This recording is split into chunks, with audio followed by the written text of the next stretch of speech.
아유, 자 봅시다. 근데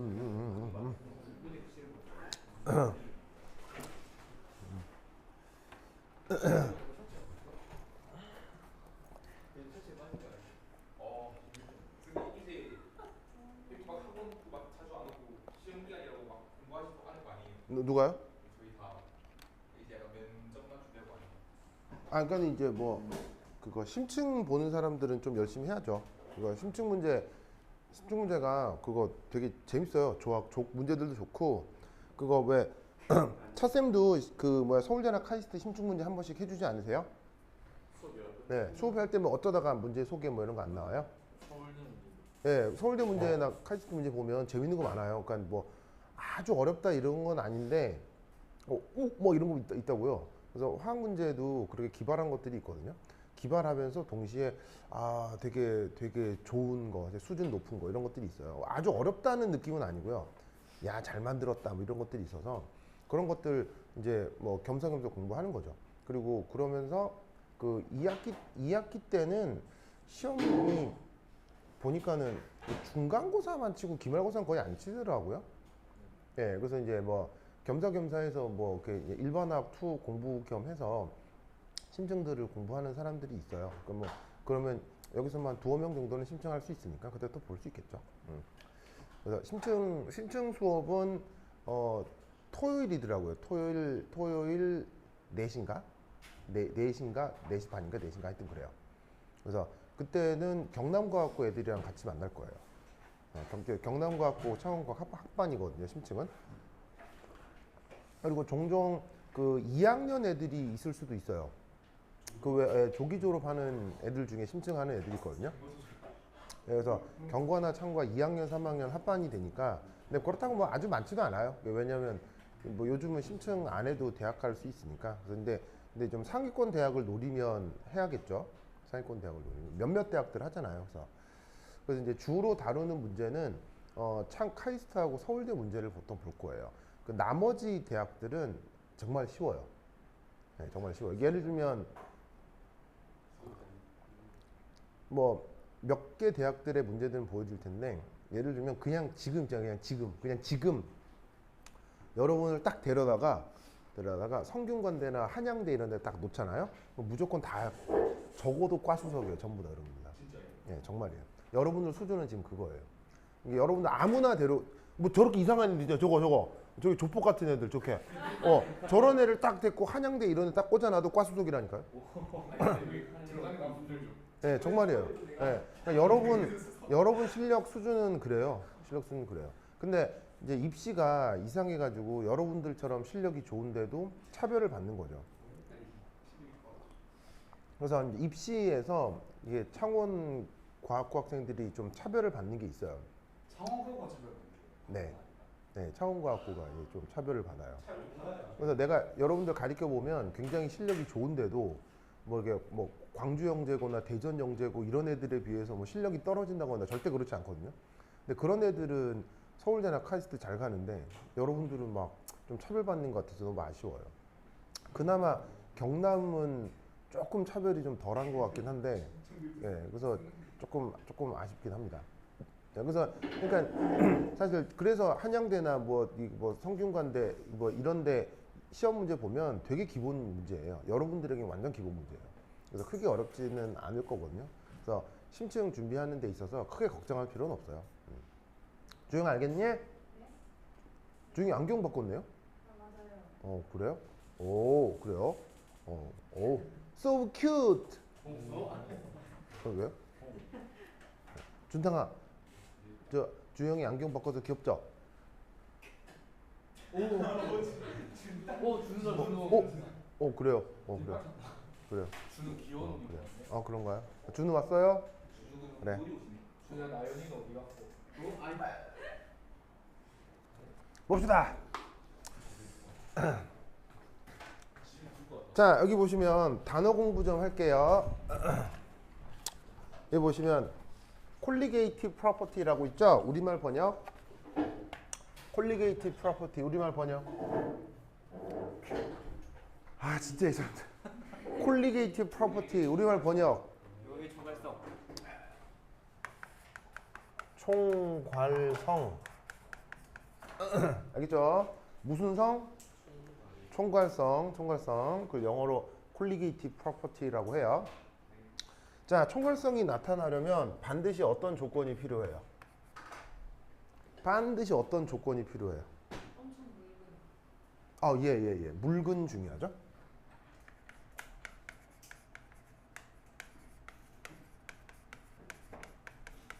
묽은 용액 굉장히 중요해요. 진한 용액에서는 총괄성으로 설명하기 어려워요. 물리학적 근거가 있는데 되게 중요하고 재미있는 근거가 있거든요. 근데 시험에 안 나올 테니까 됐고, 어쨌건 묽은 용액. 그 다음 또? 그렇죠. 비전해질이요? 그렇죠. 바로 넌 볼라. 잘했어요. 현수 최고예요. 현수 어째? 볼라타일 솔루트. 자, 넌 볼라타일 우리말 번역 뭐예요? 비휘발성. 자, 날아다닌다는 얘기예요? 안 날아다닌다는 얘기예요? 안 날아다닌다는 얘기예요. 솔루트는 뜻이 용질이 비휘발성이어야 한다. 무슨 말 되겠죠? 그러면 비휘발성일 때 나타나는 현상은 뭐예요? 비휘발성일 때 나타난다라기보다는 이제 특징, 비휘발성일 때 나타나는 중요한 성격. 이런. 비휘발성일 때 나타나는 중요한 성격. 얘가 비휘발성 용질이라면 이게 물리적으로 어떤 성격을 보여야 되냐고요. 휘발 안 해요. 그러니까 그건 수식이나 성격적 측면에서.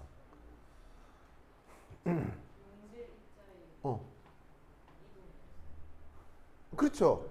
그건데 그거를 전문 용어로. 정답. 바로 순수 상태 용질 증기압 얼마? 순수 상태 용질 증기압 얼마인 거? 0. 알겠죠? 그래서 비휘발성이라는 말의 뜻은 이렇게 표현하는 거예요. 알겠죠? 요 피백설표 이 말 알죠? 백설표 뜻이 뭐야?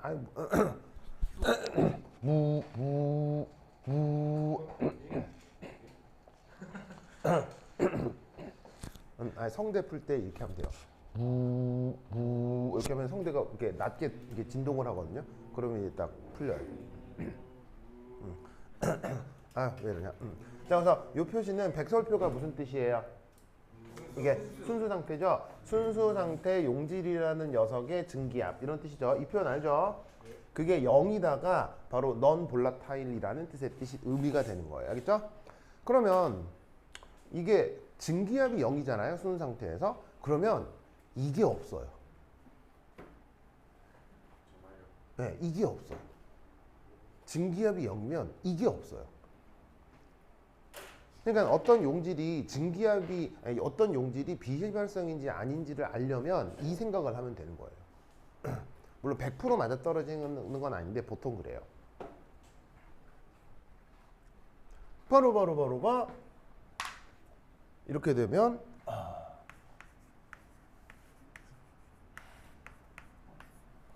냄새가 안 납니다. 무슨 말인지 알겠죠? 물론 이게 필요 충분 조건은 아니에요. 그래서 이렇게 하면 요건 맞는데 요건 아니지. 자, 비휘발성이니까 날아다닌다는 얘기예요? 안 날아다닌다는 얘기예요? 안 날아다닌다는 거죠? 그러면 그 냄새라고 하는 건 어떤 기관으로 느끼는 거예요? 코죠, 코. 자, 코는 물질의 어떤 상태를 인식하는 거예요? 코는 물질의 어떤 상태를 인식하는 거예요? 여기서 상태란 고체, 액체, 기체. 바로 물질의 기체 상태를 인식하는 거죠. 여러분, 고체를 쑤셔 놓는다고 냄새가 나는 건 아니잖아요. 무슨 말인지 알겠어요? 액체가 흐른다고 냄새가 나는 게 아니잖아요. 그 고체가 됐건 액체가 됐건 얘네들이 기화된 기체 상태의 수용체가 있는 게 이 코라고요. 무슨 말인지 알겠죠? 입은 뭘 느끼는 거예요? 입은 고체, 액체를 느끼는 거예요. 무슨 말인지 알겠어요? 고체와 액체를 검출하는 게 이 입의 그 미각이고요. 후각은 물질의 기체 상태를 인식하는 거예요. 무슨 말인지 알겠죠? 그리고 이제 뭐 그때 뭐 수용체 뭐 몇 가지밖에 없는데 뭐 걔네들이 조합이 돼가지고 여러 가지 향기를 느낄 수 있다 뭐 이런 또 생물학적 얘기도 있죠. 뭐 그런 거 있는 것 같던데. 은근히 후각 수용체가 몇 개밖에 없는데 인간이 느낄 수 있는 향기는 수만 가지잖아요. 그거는 이제 수용체 세 개의 조합으로 뭐 어떻게 해서 여러 가지 냄새를 느낀다 뭐 그런 게 있던데 생물에. 그런 거 있잖아요. 들어보긴 했어요. 그래서 피로해가 빠르다.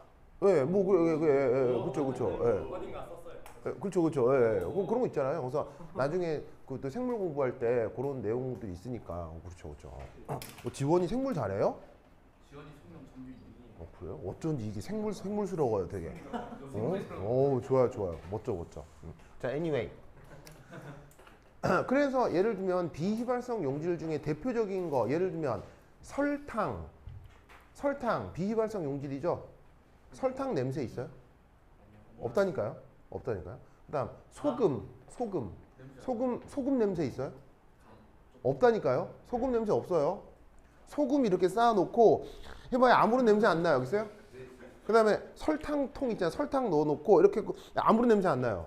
정말이에요. 그냥 뭐 이렇게 그 그릇에 배인 뭐 다른 반찬 냄새랄까 그런 게 나는 거지. 설탕만 퍼가지고 형 냄새 안 나요. 알겠어요? 바닷물에서 나는 건 바닷물 액체에서 증발하는 거예요. 그거하고 오존하고 섞여 있는 냄새예요. 왜냐하면 바다는 자외선이 심해서 오존 발생이 많이 되거든요. 그래서 바다에서 약간 비릿한 냄새 나죠. 그게 사실은 바닷물 냄새라기보다는 그 오존 냄새예요. 그 오존 냄새가 어디서 많이 나냐면 복사기요. 복사기 오래 하다 보면은 복사기 옆에서 비릿한 냄새 나거든요. 그게 복사기에서 오존이 많이 만들어져서 그래요. 왜냐면 복사기 할 때 이렇게 환한 빛이 한번 이렇게 번쩍 이렇게 하잖아요. 그게 뭐냐면 자외선이 그 글자하고 이걸 딱 읽고 인식하고 딱 빠져나오기 때문에 거기 자외선이 한번 번쩍 이렇게 하거든요. 그래서 복사기 안에는 자외선 발생기가 있어요. 그래서 그 자외선 발생기가 복사기 안에 있는 공기랑 반응을 해서 산소가 오존으로 잘 바뀌어요. 그래서 복사기에서 약간 비릿한 냄새가 나는데 그게 바다에서 나는 그 바다 냄새예요. 뭔 말인지 알겠죠? 그렇죠? 그래서 이렇게 생각을 해야 돼. 냄새가 없네? 그럼 비휘발성 용질이겠다. 이렇게 생각을 해야 돼. 물론 필요 충분 조건은 아니에요. 예를 들면 물 증발해요, 안 해요? 해요. 하죠. 근데 물 냄새 이런 거 있어요? 없잖아요. 그러니까 냄새가 없다고 비휘발성인 건 아니에요. 무슨 말인지 알겠죠? 그런데 비휘발성이면 냄새가 절대 없는 거예요. 알겠죠? 이해했죠? 자, 그래서 용질이 이래야 됩니다. 요거 꼭 기억하시고요. 그 다음에 이제 또 되게 중요한 조건 중에 하나가 용질은 고체 용매엔 안 섞입니다. 요게 이제 총괄성을 만족시키는 중요한 조건 중에 하나거든요. 자, 요거는 그냥 뭐 이렇게 간단하게 슬쩍 얘기할게요. 요거는 심층에서도 이런 게 종종 나오긴 합니다만. 여러분, 저 남극이나 북극에 가면 빙하라고 있죠. 빙하. 요즘 막 빙하 녹아가지고 장난 아니에요. 지금 유럽이 40도 이렇게 된다고 하거든요. 지금 유럽 파리 어제 뉴스 봤는데 에펠탑 뭐 출입 금지 됐더라고요. 그 열팽창 때문에 에펠탑이 지금 좀 부었대요. 그 에펠탑이 쇠로 돼 있잖아요. 근데 열팽창 하잖아요. 그래서 에펠탑이 지금 약간 부어가지고 잘못 밟으면 부서질 수도 있대요. 그래서 에펠탑 지금 출입 금지 됐어요. 무슨 말인지 알겠죠? 내가 파리에 언제 갔었느냐? 2000몇 년이지? 2003년인가? 2003년 크리스마스 시즌 때 갔었거든요. 네. 그래서 이제 크리스마스 시즌 때 유럽에 갔는데 진짜 사람들이 모두 다 휴가여서 아무도 없으니까 유럽이나 미국의 이런 쪽에는 절대로 크리스마스 시즌에 가면 안 돼요. 알겠어요? 예, 가면 모든 가게가 다 닫아. 크리스마스 시즌 가면 좋을 것 같지? 전혀 좋지 않아요. 유럽은. 그래서 하여튼 그때인데 그때 왜 그랬는지 에펠탑은 굳이 보고 싶지가 않더라고요. 그래서 파리까지 갔는데 에펠탑도 안 보고 그냥 왔어요. 네, 그냥 먼 발치에서 보면 꼭대기 이렇게 보이거든요. 그것만 보고 그 에펠탑이 있는 광장에 한 번이라도 가볼 걸. 아 진짜 그게 파리까지 가갖고 안 가봤다니까요. 뭐 하여튼 네. 그래서 나중에 파리를 가면 에펠탑 언제쯤 파리를 갈 수 있을까요? 그래. 어쨌건 그 파리가 지금 40도. 그런데 지금 우리나라도 곧 그렇게 된대요. 그래서 8월 올해 7월 8월에 미치게 덥다던데요. 집에 있으려고. 예. 그래서 여러분 그거 요 경남에서 망고 키우는 거 아세요? 망고요. 예, 경남에 저기 시골 어디서 망고 지금 수확하고 있어요. 강민이 어머니가 망고 장사하시는 뭐라고? 케이미? 강민이네 어머니께서 망고 키우신다고요? 진짜 어 그래요? 선생님 그거보다 더 궁금한 건 진짜 우리나라에서 오로라 볼 수 있어요. 오로라를 보려면 극지방이어야 선생님 되는데 강원도에서 볼 수 있다고 릴스에서 계속 떠요. 정말로요? 네. 진짜요. 그건 잘 모르겠는데요. 강원랜드가 뭐 하여튼 그래서 지금 전 지구가 뜨거워지기는 합니다만 원래대로라면 북극이나 남극엔 뭐가 있어야 해요? 빙하가 있어야 되잖아요. 자 그럼 여기서 질문. 빙하는 뭐가 얼어서 된 거예요? 물 중에 무슨 물? 바닷물, 전기. 아, 그 많은 물이요? 그 많은 얼음이? 빙하는 뭐가 얼어서 된 거예요? 물론 이게 뭐냐면 이렇게 내리는 눈도 있겠지만 내리는 눈으로는 그거를 다 이렇게 얼음으로 만들 수는 없어요. 예, 바로 빙하는 바닷물이 얼어서 된 거예요. 무슨 말 알겠죠? 빙하는 바닷물이 얼어서 된 거예요. 그래서 어떻게 되냐면 자 여러분 바다에서 바닷물 이렇게 맛본 사람, 바다에 해수욕하러 갔다가 이게 입에 들어가서 이렇게 짠 거 맛봐본 사람. 많이 먹어요. 실제로 바닷물 먹으면요 그냥 짠 정도가 아니죠. 미치게 짜죠. 바닷물 진짜 짜요. 무슨 말 알겠죠? 그런데 바닷물이 얼어서 된 빙하 그걸 쪼개서 먹으면 맛이 어때요? 좀 밍밍할 것 같아. 안 먹어봤죠? 안 먹어봤지만 그래도 해수 담수화. 어떻게 되냐면 바닷물이 얼어서 만들어진 빙하는 맛이 맹맛이에요. 바닷물이 얼었지만 바닷물이 얼어 만들어진 빙하는 짠맛이 없어요.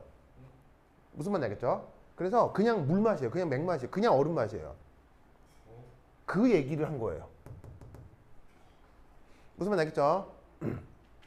그래서 어떻게 되냐면 바닷물이 얼 때 자 그러면 물 상태하고 얼음 상태하고 가장 극적인 차이는 뭐예요?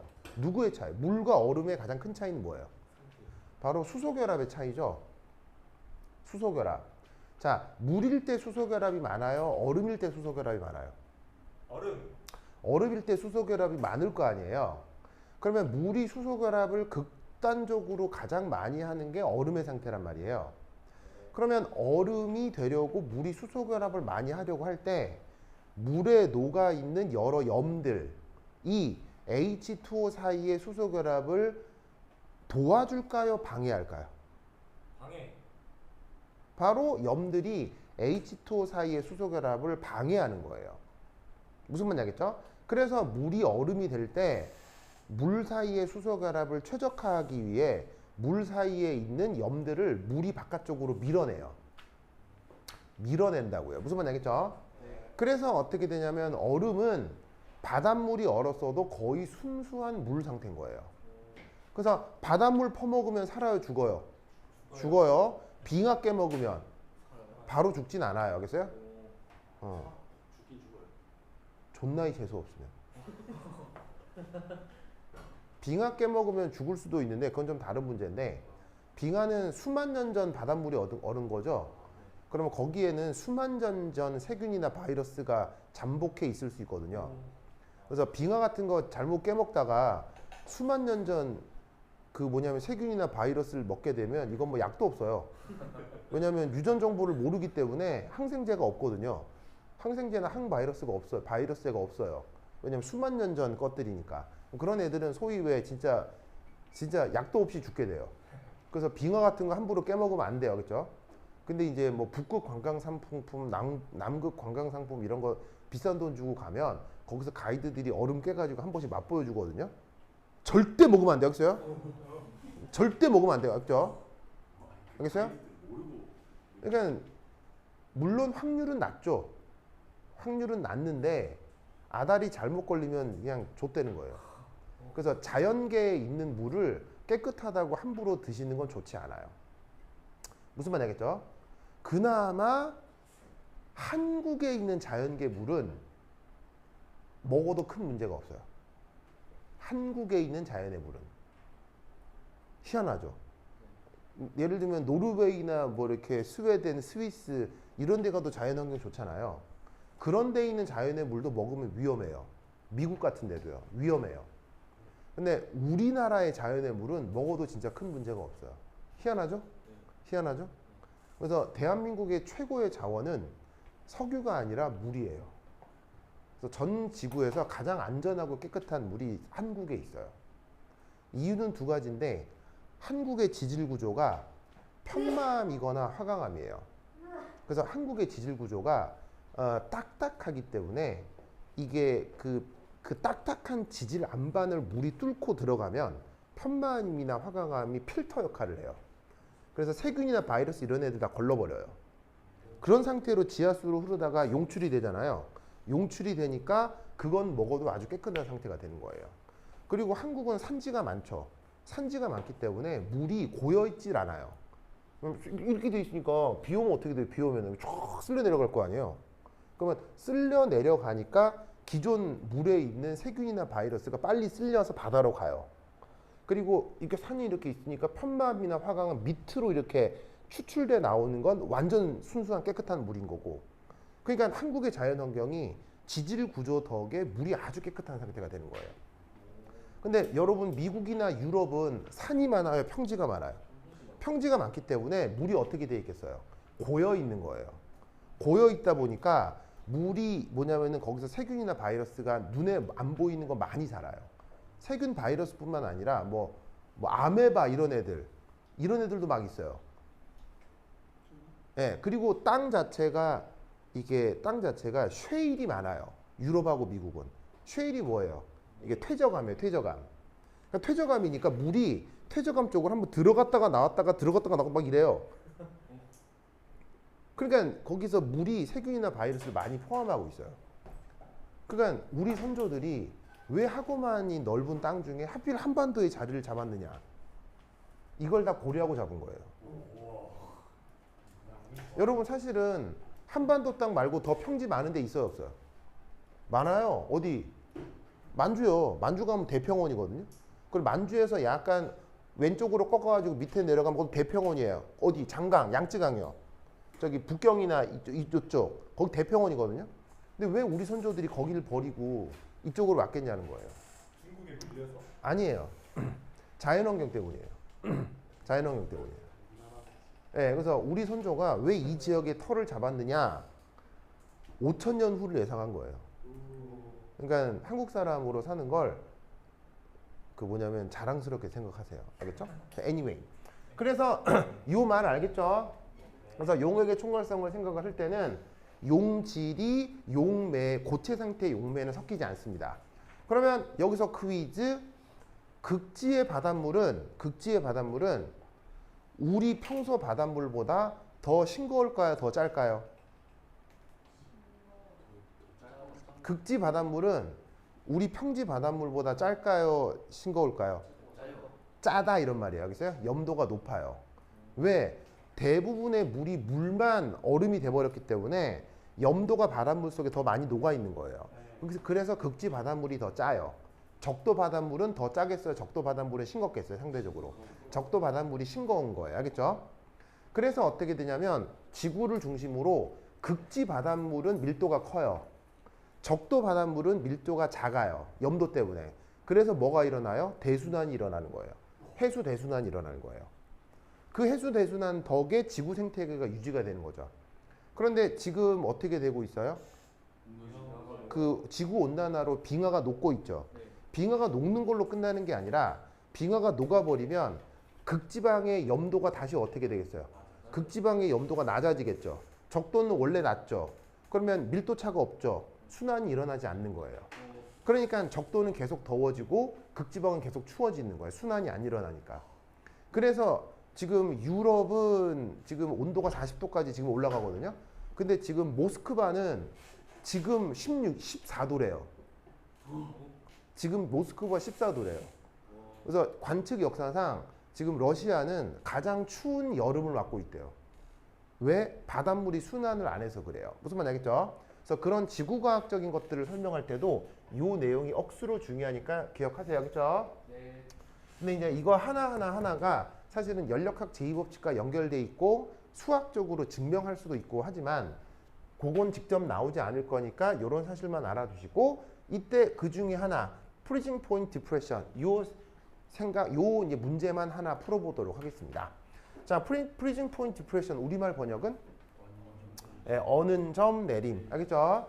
그 어는 점 내림에서 요 문제 어디 있냐면 나눠드린 교재에 있습니다. 알겠죠? 그래서 그 뭐 내가 저번 주에 나눠둔 책들 가지고 왔어요? 아, 다 버리고 왔어요? 네, 저번 주에 나눠드린 책에 이 문제 있어요. 알겠죠? 그거 용액 쪽에 그 이론 교재 84페이지에 있어요. 근데 아무도 안 가져왔을 것 같아서 내가 이렇게 써놓은 거예요. 알겠죠? 84페이지. 오, 그렇지. 요거. 뭐야? 나연이가 보고 오실 수도 있으니까. 오, 나연스, 오케이. 나연아 반가워요. 나연아, 요거. 요 문제. 요거. 자, 그러면 이 문제 한번 살펴보도록 합시다. 우선 첫 번째 1.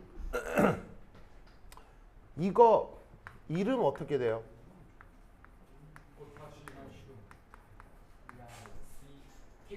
헥사시아노 그다음 페리케이트 예? 페레이트. 정답. 자, 우선 이름 붙이기 위해서 해봐야 될 건 이온값 확인이죠. 혹은 산화수 확인이죠. 자, 살펴보시면 자, 포타슘은 알칼리 금속이니까 무조건 이온가가 어떻게 돼요? 무조건 1 플러스죠. 포타슘은 알칼리 금속이니까. 그런데 그런 게 몇 개 있어요? 3개가 있잖아요. 그러면 여기에 있는 포타슘하고 사이아노 그룹은 전체적으로 몇 마이너스라는 걸 알 수 있어요. 3 마이너스여야 하죠. 그 다음 여기에 있는 CN 작용기는 이온가가 뭐여야 해요? 얘는 이온가가 1 마이너스여야 하죠. 왜? 옥텟을 만족하려면. 병은 웬일이에요? 잘했어요? 잘했어요. 그래서 어떻게 되냐면 얘가 1 마이너스인데 옥텟을 만족하려면 그런 게 6개 있어요. 그런데도 전체가 3 마이너스라는 뜻은 이 철의 산화수가 얼마라는 뜻이에요? 3가라는 뜻이겠죠? 알겠죠? 그래서 이렇게 이온가를 확인을 하고 이제 제 이름을 부르는 거예요. 자, 영어로 이름을 부를 때는 양이온 먼저 불러요? 음이온 먼저 불러요? 양이온을 먼저 부르는 거예요. 자, 그러면 이때 얘 이름은 K, 이름 뭐라고 해요? 포타시움. 됐죠? 뭐라고요? 대소문자는 크게 중요하지 않아요. 상관없어요. 자, 양이온을 먼저 써주시고 그 다음 이제 음이온 써야 되겠죠? 그럼 음이온이 요 컴플렉스가 되는 거잖아요. 그럼 음이온이 컴플렉스일 때는 그때는 리간드를 먼저 불러주죠. 그럼 리간드가 지금 몇 개 있어요? 리간드가 지금 6개가 있잖아. 6개를 뜻하는 어근이 헥사. 자, 그 다음에 CN을 뜻하는 뭐냐면 말이 뭐예요? 바로 이게 안 나와. 사이아노 이렇게 되죠. 이렇게 잘 안 나와. 이렇게 안 나오지? 사이아노 이렇게 될 거고요. 그 다음 철을 뜻하는 어근이 있을 거예요. 그죠? 철을 뜻하는 어근이 뭐예요? 바로 페르가 될 거란 말이에요. 무슨 말이겠죠? 그래서 이게 뭘 뜻하는 어근이냐? 철을 뜻하는 어근이죠. 자, 그 다음에 요 뒤쪽에 뭐를 써줘야 되냐면 8 알겠죠? 8. 자, 8의 뜻은 뭐예요? 바로 컴플렉스가 음이온이 되었을 때 그때 쓰는 어근이 8죠. 알겠죠? 그래서 저것이 바로 저 녀석의 이름입니다. 이때 마지막에 또 어떤 표시를 이 녀석의 산화수 표시를 이렇게 해주셔야 돼요. 됐죠? 철의 산화수가 지금 얼마예요?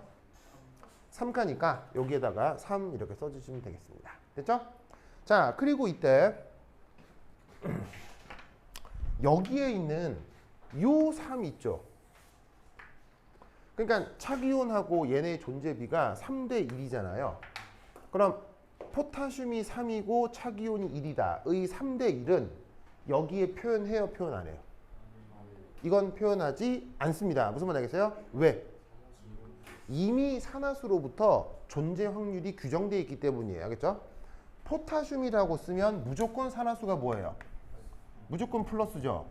그리고 헥사사이아노 3가라고 쓰는 순간 이미 전체가 3-라는 걸 알 수 있기 때문에 굳이 이 세 개가 3대 1이다를 언급할 필요가 없는 거예요. 알겠죠? 네. 언급할 필요가 없는 건 안 쓰는 게 정답이에요. 알겠죠?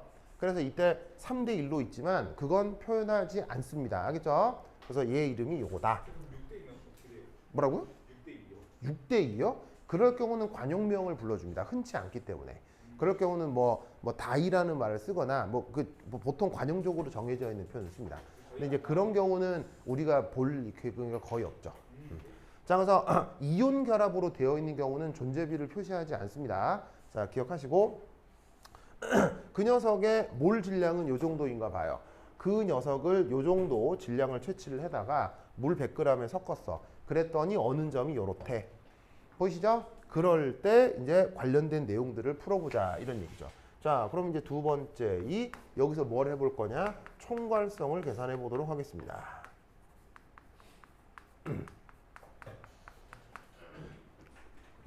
자, 총괄성 중 지금 당연히 어느 점 내림에 대한 얘기를 해야 되겠죠. 원래 물의 어느 점은 0도인데 어느 점이 현재 마이너스 0.093도씨가 됐으니까요. 자, 그러면 어느 점 내림 수식이 어떻게 돼요? 어느 점 내림 수식이 바로 델타 TF. 자, F의 뜻은? F의 뜻은 저 프리징 포인트. 자, 는 수식이 어떻게 되느냐? 마이너스 KFM 용질. 됐죠? 이렇게 표현하는 거죠. 요 수식 역시 연력학 제2법칙으로 증명할 수 있으나 그건 뭐 시험에 나올 일이 없으니까 요것만 활용해서 문제만 풀 수 있으면 되겠어요. 알겠죠? 자, 그럼 이때 여기서 델타 TF 어떻게 구해요? 델타 TF 어떻게 구해요? 바로 마이너스 0.093도C 빼기 0도C 한 것이 여기서의 델타 TF죠? 아시겠어요?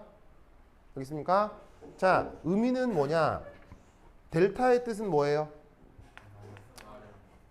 변화를 델타라고 하는 거죠. 그럼 변화는 항상 어디서 어디를 빼는 거예요? 나중에서 처음을 빼는 거죠. 그러면 뭐가 나중일 거냐는 거예요. 뭐가 나중일 거냐면 바로 용액의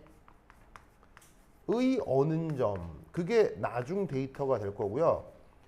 뭐가 처음이겠어요? 용매의 어느 점이 처음이겠죠. 됐죠? 됐습니까? 그러면 이때 여기서 델타 TF 어느 점의 변화량을 이렇게 표기할 수 있는 거예요. 근데 이제 보통 용액의 총괄성 이런 거 할 때 웬만하면 용매가 뭐예요? 웬만하면 용매가 물이니까 물의 어느 점은 또 몇 도예요? 0도라서 그냥 이게 없애버리고 바로 이렇게 해서 그냥 계산을 해버리긴 하지만 원리적으로는 이렇다고요. 알겠죠? 자, 그 다음 앞에 마이너스 써주시고 KF 이게 어느 점 내림 상수죠? 그 값이 여기에 짜잔 그러면 1.86 켈빈 킬로그램 퍼 몰 곱하기 용질의 몰랄 농도. 됐죠? 그럼 이제 얘를 계산을 해주시면 여기 마이너스 똥 떨어지겠죠? 그쵸? 떨어져 나오고 최종적으로 용질, 비발성 용질의 몰랄 농도를 생각을 해본다면 자, 여기 있는 이 녀석 어떻게 계산해 주면 되겠어요? 0.093 도씨를 1.86 켈빈 킬로그램 퍼 몰 이렇게 계산을 하면 된다 이런 말이에요. 됐나요? 됐죠? 자, 이때 여기서 위에는 단위가 도씨죠. 근데 아래는 도씨가 켈빈이죠. 조 두 개를 약분해도 돼요? 조 두 개를 약분해도 되죠. 왜 되죠? 원래 도씨하고 켈빈은 같은 단위는 아니죠. 하지만 지금의 도씨는 그 온도의 차이죠. 그러면 재밌는 게 절대적인 1도씨와 1켈빈은 다르겠지만 1도씨의 차이와 1켈빈의 차이는 같죠. 그러니까 용액의 총괄성 계산할 때는 도씨하고 켈빈을 마음껏 약분하셔도 돼요. 알겠죠? 그러면 0.093 나누기 1.86이니까 계산하면 뭐가 나오나? 계산하면 뭐가 나오나? 얼마 나오냐면 0.050 그 다음 몰 퍼 킬로그램 이렇게 계산이 되겠습니다. 됐죠? 그래서 어떻게 된 거냐면 요걸 나누면 이렇게 되겠지. 그래서 그냥 문제를 총괄성 계산이다라고 생각하면 그냥 아무것도 아닌 문제인 거예요. 알겠죠? 자, 그런데 이때 1, 2, 3 이때 이제 뭘 한번 해볼 거냐면 양론적으로 농도를 한번 계산해 보고 싶어요. 양론적으로 농도를 계산해 보고 싶어요. 자, 누구의 용질의 자, 이 용질의 농도는 몰랄 농도예요, 몰 농도예요? 몰랄 농도죠? 몰랄 농도 영어로 뭐라고 했었죠? 몰렐러티라고 했죠. 자, 몰렐러티의 정의는 뭐를 뭐로 나누는 거예요? 바로 용질 몰수를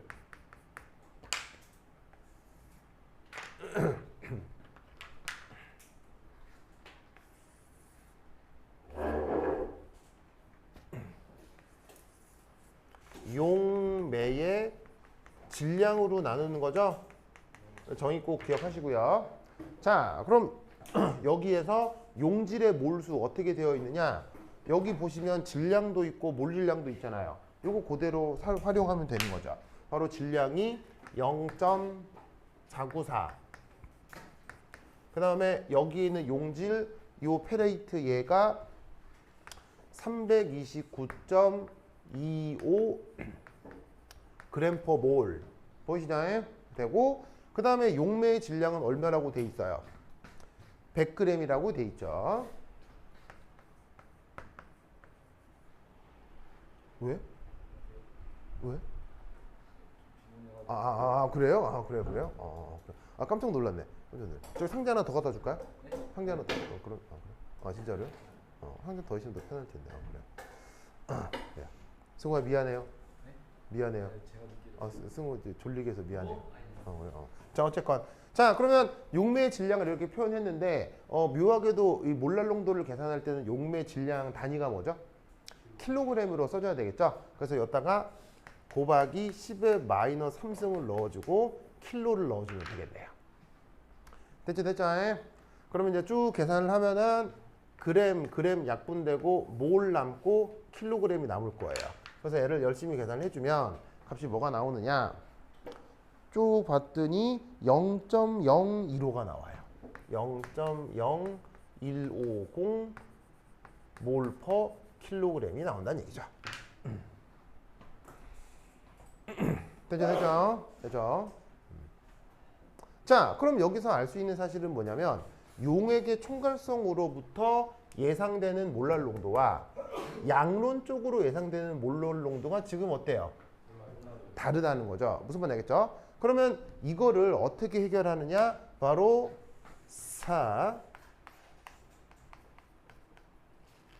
아이고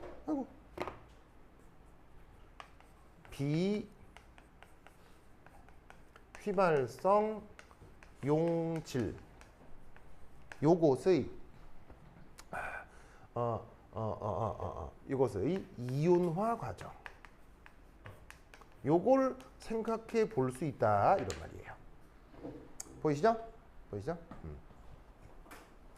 자, 이때 요 용질 이것도 용질의 몰랄 농도고 이것도 용질의 몰랄 농도지만 이때 여기 있는 이 몰랄 농도고 이 몰랄 농도가 결국 달라졌잖아요. 그래서 여기서 어떤 생각을 해볼 수가 있냐면 여기에 있는 이 용질 농도에다가는 제로 이렇게 한번 표기를 해볼게요. 그래서 이게 양론 쪽으로 규정된 초기의 용질의 농도다. 그러면 여기서 어떤 생각을 해볼 수 있느냐?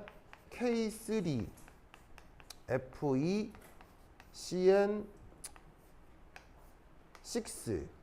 얘를 물속에 집어넣으면 어떻게 될 거냐? 바로 포타슘은 일가 양이온으로 그 다음에 차기온은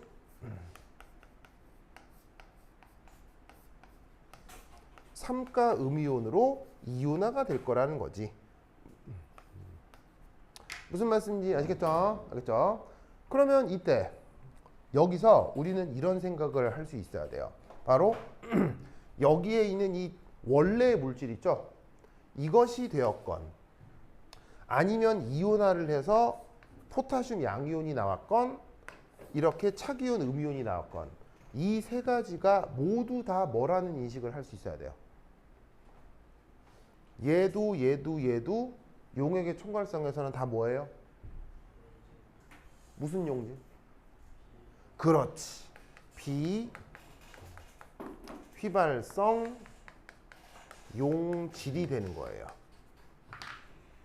뭔 말인지 아시겠죠? 이 모든 것들이 다 비휘발성 용질이 되는 겁니다. 왜냐하면 이온은 이온화할 수 있어요, 안 돼요? 뭔 말이는 거야? 자, 수용액 중 이온은 기화할 수 있어요, 기화할 수 없어요?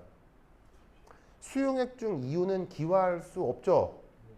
왜? 양이온하고 음이온의 정전기적 인력 때문에 수용액에 있는 양이온들이 막 날아다닐 수가 없는 거예요.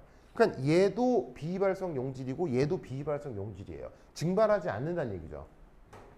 그리고 원래 이 물질도 물에 녹아있게 되면 증발할 수 없어요. 알겠죠? 왜냐하면 이거 자체가 이미 이온결합 물질이니까 이온결합 물질 자체는 녹는 끓는 점이 원래 엄청 높기 때문에 웬만한 열 에너지를 통해서는 증발할 수가 없어요. 그러니까 이것의 존재도 비휘발성 용질이고 이거의 존재도 다 비휘발성 용질인 거죠. 알겠죠?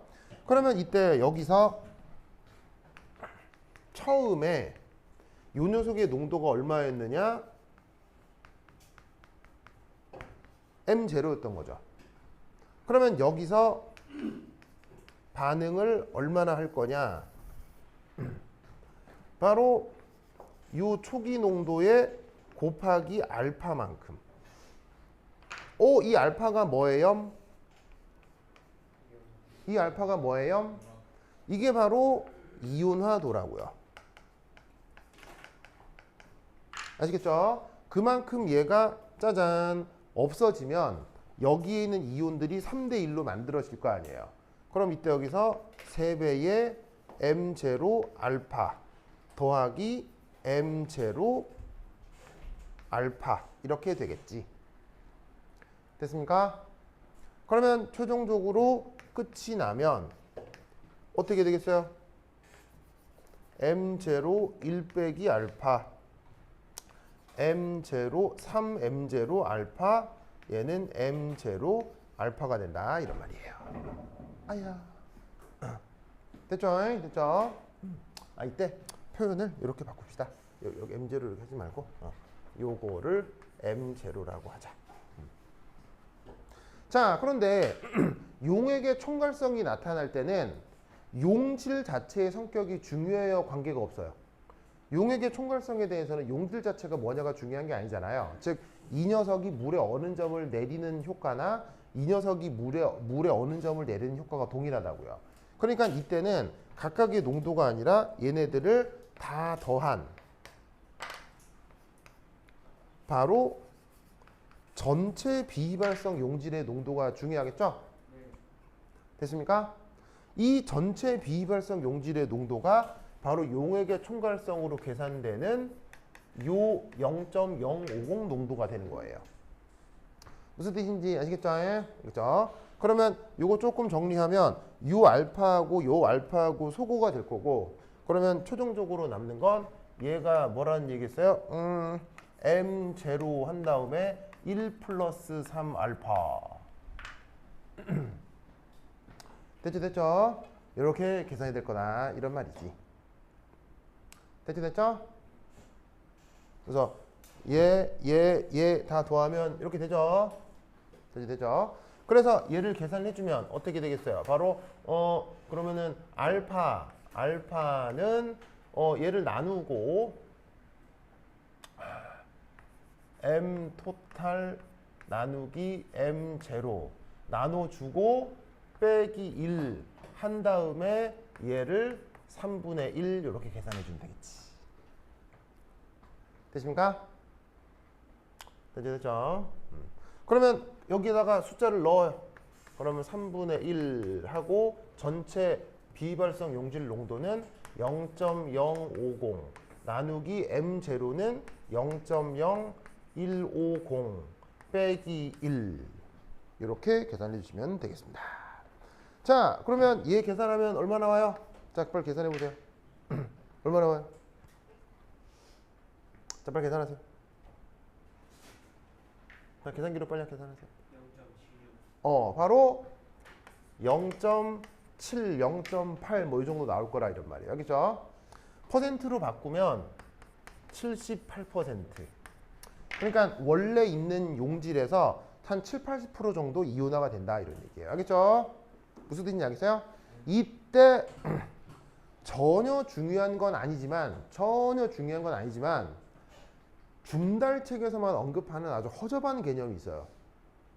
그러니까 사실은 1도 중요하지 않거든요. 그래서 다른 물리학 책이나 뭐 옥스토비 책에서는 언급도 안 하는 게 있어요. 언급도 안 하는 게 있는데 중달책에서만 뭐 대단한 내용인 것처럼 소개하는 게 있거든요.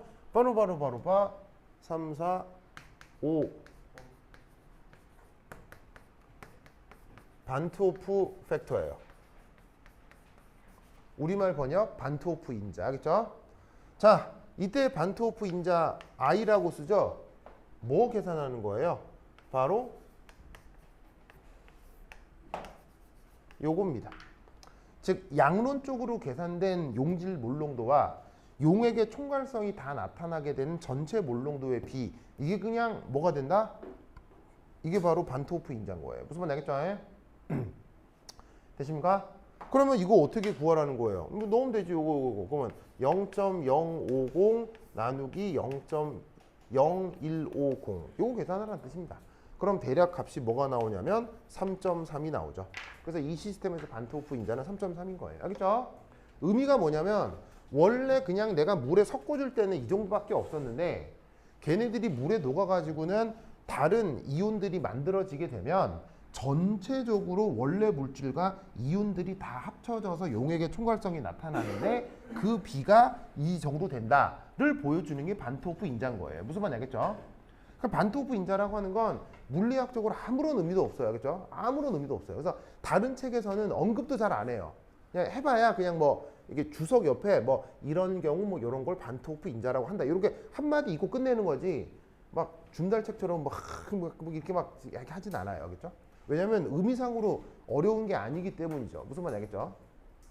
그래서 어떻게 된다? 이런 식으로 이온화를 하는 전해질 이온, 용질에 대해서는 이렇게 이온화된 후에 만들어진 이온들도 용질의 총괄성을 나타낼 수 있다. 알겠죠? 그런 정도만 알아내시면 됩니다. 그래서 그냥 이 반트호프 인자 이게 중요한 게 아니고 이것보다는 그래서 이런 식의 비휘발성 용질이 이온화된 후 이온들도 용액의 총괄성을 나타낼 수 있으니까 그거로부터 해당 물질의 용질의 이온화도를 알아낼 수 있다. 무슨 말 알겠죠? 이 개념이 더 실용적인 개념인 거예요. 알겠죠?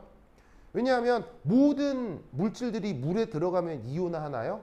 아니잖아요. 예를 들면 설탕 이온화도 얼마예요? 설탕 이온화도 얼마예요? 0이잖아요. 설탕 물에 녹인다고 해서 이온이 만들어져요? 안 만들어지거든요. 그런데 소금, 이온화도 보통 얼마로 잡아요? 소금, 이온화도 100%로 잡잖아요. 그래서 NaCl 물에 넣으면 무조건 Na 플러스 Cl 마이너스로 100% 이온화한다고 하잖아요.